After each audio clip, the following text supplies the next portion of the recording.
आहुति के दर्शकों, आज हमारे बीच में इस इलाके के सबसे वरिष्ठ पत्रकार करनी दान सिंह जी हैं। इनके बारे में मैं सिर्फ एक बात कहना चाहूँगा कि इनकी कलम आग उगलती है।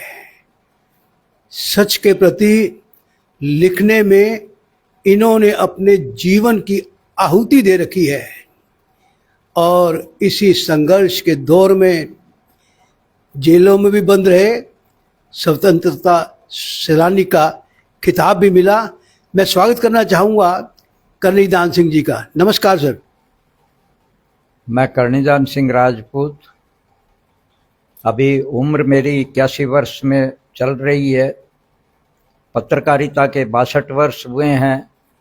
राजस्थान सरकार ने लोकतंत्र सेनानी सम्मान से मुझे विभूषित किया हुआ है और राजस्थान सरकार ने लाइफ टाइम मुझे पत्रकारिता की मान्यता दे रखी है।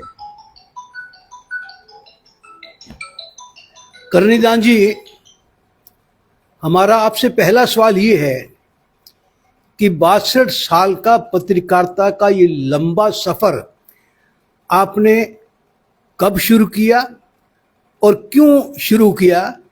क्यों का शब्द का अर्थ ये है कि किस प्रेरणा से लेकर के आपने पत्रकारिता का शाल ओढ़ा? मैं सच्चाई के अंदर तो इतिहासकार बनना चाहता था। उसके बाद कहा कि इतिहासकार नहीं, वकील बनो। फिर मैंने वकालत की किताबें पढ़नी शुरू की। फिर जिस इलाके में मैं रहता था वहाँ विज्ञान शुरू हुआ तो साइंस पढ़नी शुरू की और लगा मैं सरकारी नौकरी लगने के बाद में मेरे जो लेख वगैरह थे वो बहुत उच्च कोटि की पत्रिकाओं में छपते थे। दिल्ली प्रेस उस समय 65-66 के युग में बहुत बड़ा प्रकाशन समूह था और हर लेख के मुझे पैसे मिलते थे। लेकिन मैं इलाके की पानी की समस्या, गरीबों की समस्या, किसानों की समस्या, मजदूरों की समस्या पर लेख लिखता था।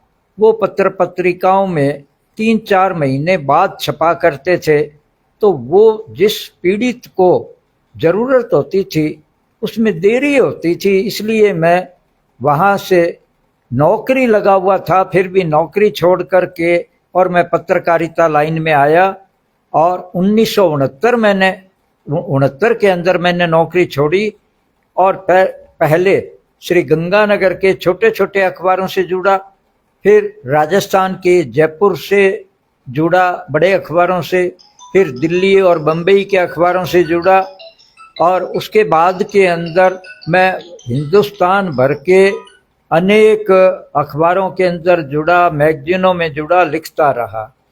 मैं हमेशा जन समस्याओं के ऊपर काम करता हूं ताकि आम जनता की पीड़ाएं दूर हो और आज 62 साल की पत्रकारिता होते हुए भी मैं अभी सक्रिय हूं। करनीदान जी, एक बात बताइए, आप प्रोफेसर बनते बनते पत्रकार बन गए और पत्रकार बनकर भी आपने 62 साल का सफर तय कर लिया। आप क्या महसूस करते हैं? मैं 62 साल की पत्रकारिता के अंदर ये सोचता हूँ कि पत्रकारिता में बदलाव बहुत आया है। पहले पत्रकारिता एक मिशन के रूप में, अभियान के रूप में काम करती थी, लेकिन अब इसके अंदर अधिकतर रूप से आर्थिक युग का प्रभाव पड़ गया, पैसे का बाहुल्य हो गया। इसलिए बहुत सी बातें जो आम जनता की पीड़ाएं हैं वो पत्रकारों से छूट जाती है। मेरा ये मानना है कि आदमी अर्थ के लिए काम करे, लेकिन जो आम जनता की समस्याएं हैं उनके ऊपर भी ध्यान रखे और उनका प्रकाशन और प्रसारण जारी रखे। आहुति के दर्शकों, एक जमाना पत्रकारिता का वो हुआ करता था जब पत्रकार खुद अपनी कलम से लिखता था और वो छपता था। आज पत्रकार वो बन गया है जो कार वाला है, कोठी वाला है। ये वक्त के साथ जो परिवर्तन आया है, इसका क्या पत्रकारिता पे कोई प्रभाव पड़ा है करनीदास सिंह जी? इसका प्रभाव तो मेरा ख्याल है, इतना ही मानता हूं मैं कि भी ये साधन जो है जल्दी पहुंचने के उपयोग के अंदर लिए जाने चाहिए, इनका अन्य उपयोग नहीं होना चाहिए।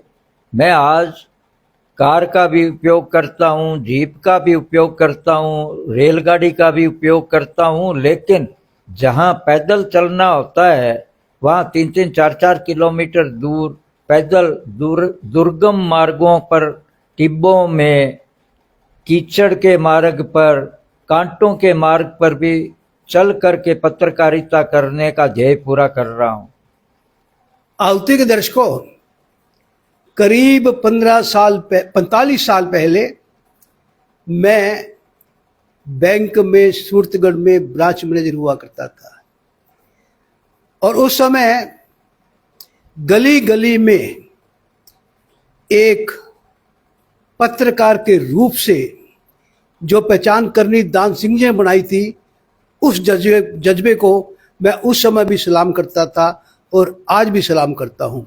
करनीदास जी से मैं एक बात पूछना चाहूँगा कि 62 साल की पत्रकारिता के सफ़र में आपने अपने दामन पर एक भी दाग नहीं लगने दिया है, इसका क्या गुर है आपके पास?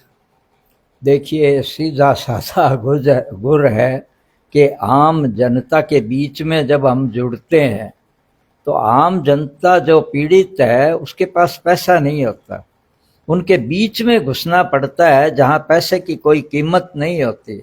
और पत्रकारिता में अगर पैसे की ओर ध्यान चला जाएगा तो वो सच्चाई में पत्रकारिता कर नहीं पाएगा।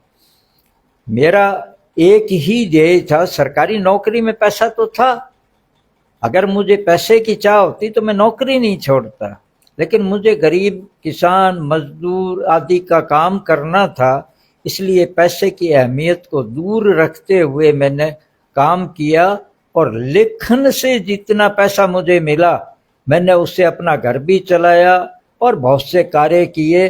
और आज मैं बहुत अच्छी स्थान के ऊपर बैठा हुआ हूँ, बहुत अच्छी पूछ है, लोकप्रिय भी हूँ, लेकिन मैं आज भी कहीं कोई शिक्षा मिलती है तो उसे ग्रहण करता हूँ। करनीदास सिंह जी, एक बात जो मैंने सुनी है, अब तो आपके बच्चे बड़े हो गए हैं, लेकिन एक दौर ऐसा था, आप आर्थिक तंगी में भी रहे हैं और आर्थिक तंगी को झेलते हुए आपने अपना ईमान नहीं बेचा। इसके बारे में आप क्या कहना चाहेंगे? देखो, इसके अंदर बात ईमान की जहाँ तक है, उसके अंदर माता पिता की शिक्षा बहुत काम करती है। मेरे पिता रतन सिंह जी और मेरी माता हीरा देवी, उन्होंने एक ही शिक्षा दी थी कि सच के मार्ग पर चलना, और तुझे भटकाने वाले बहुत मिलेंगे, कालीन बिछाएंगे, लेकिन तू सच के मार्ग पर चलना, चाहे कांटे बिछे हुए हों, और गरीबों का रक्षक बन करके उनकी सेवा करना। और मैं आज उसी मार्ग पे चल रहा हूं, सच के मार्ग पर।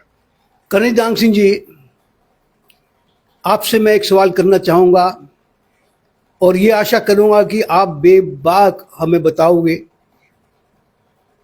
आज के दौर में पत्रकारों को आप क्या शिक्षा देना चाहते हैं?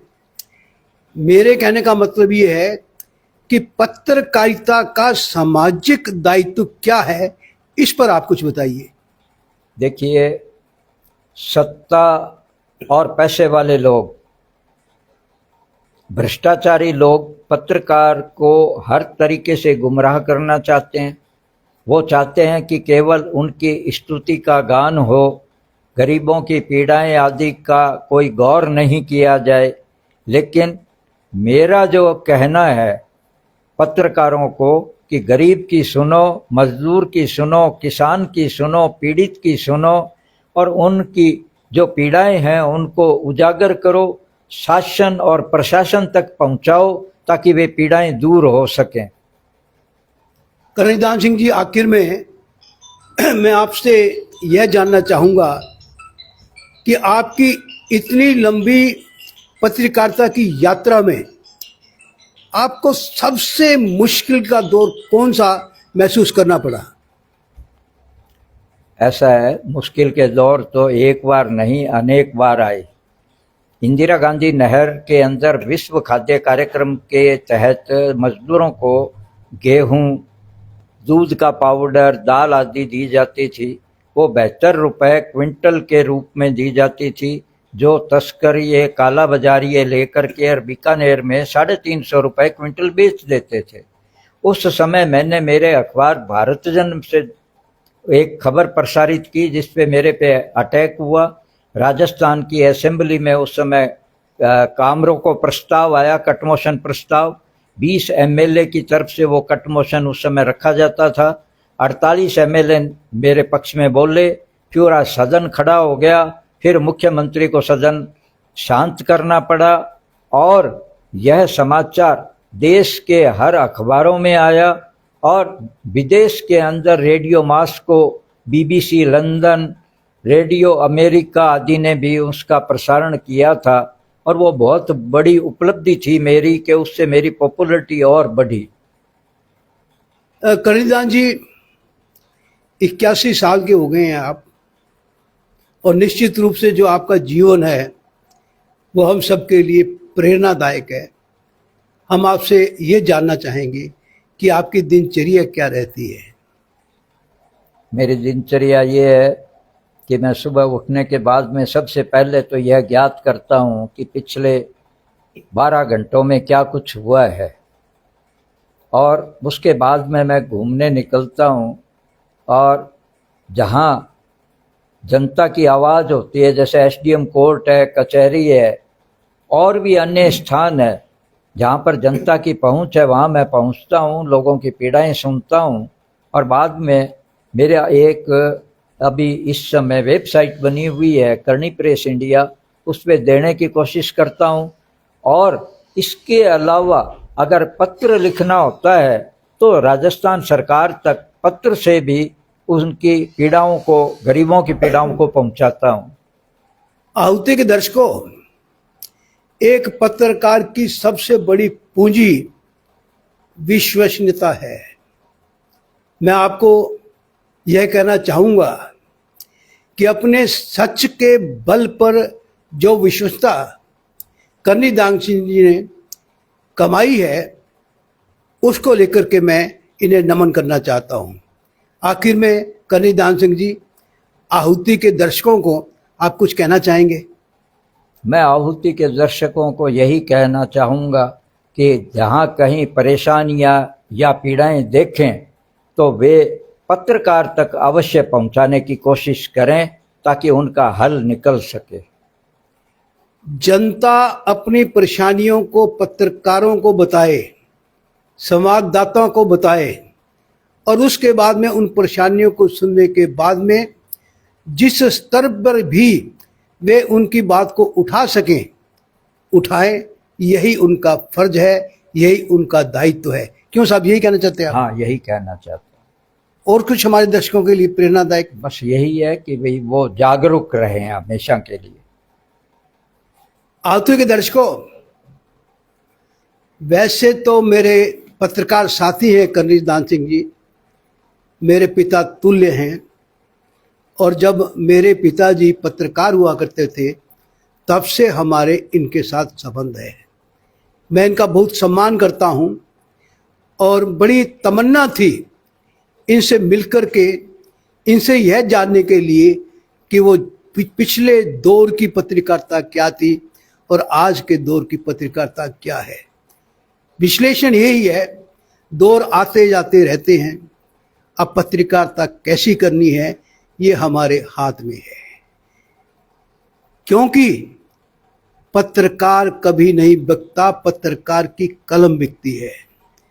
अगर कोई सेठ, साहूकार, नेता पत्रकार को खरीदना चाहता है तो वो पत्रकार को नहीं खरीदता है, वो पत्रकार की कलम को खरीदता है। जब कलम उसके हाथ में आ जाती है तो उसके बाद में ये बेबुनियादी बात हो जाती है कि वे पत्रकार है। तो बहुत अच्छा लगा। कर्नल दान सिंह जी, बहुत बहुत धन्यवाद आपका, हमें आपने कुछ पल दिए। Thank you sir.